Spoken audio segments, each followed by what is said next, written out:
নমস্কার, আমি চলে এসেছি শিক্ষার আলো চ্যানেল নিয়ে।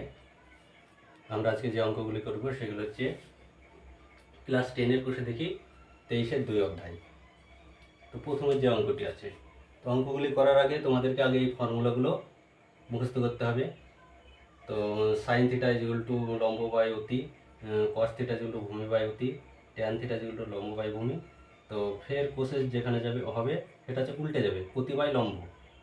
যেমন sec theta is equal to কি অতি বাই ভূমি, এবং cot theta is equal to ভূমি বাই লম্ব। তো এইখানটাতে মানগুলো এখানটাতে রাখা আছে, তোমরা দেখে নেবে।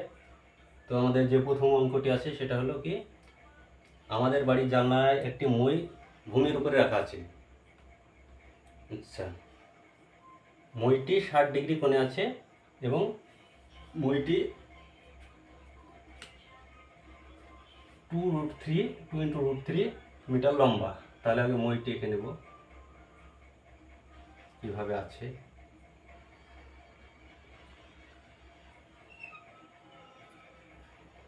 এইটা ধরো জানালা, মানে মইটি যদি এইভাবে থাকে তাহলে হচ্ছে কি, এইটা আমরা জানি না এক্স মিটার, আমাদেরকে উচ্চতা বের করতে বলেছে, উচ্চতা।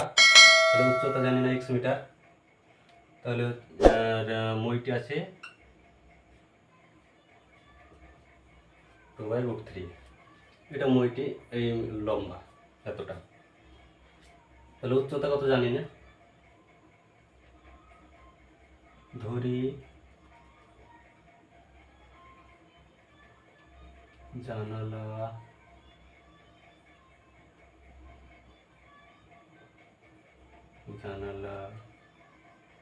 টির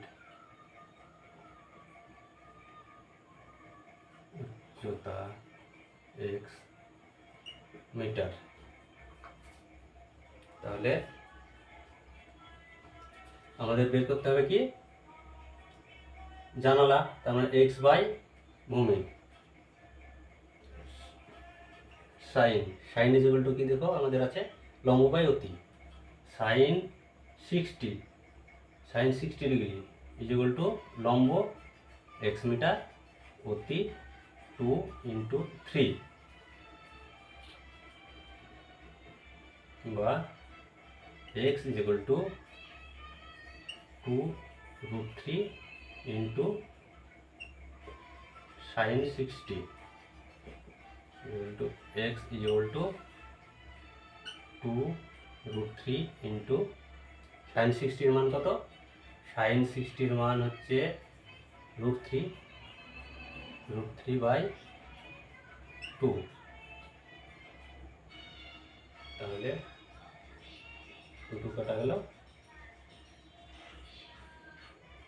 ইকুয়াল টু 3 মিটার। না, দুটো বর্গমূল আছে, বর্গমূলগুলো উঠে গেলে কি হবে, 3 মিটার।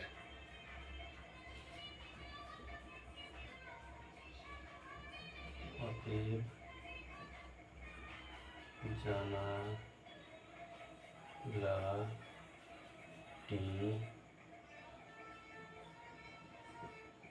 ভূমি থেকে 3 মিটার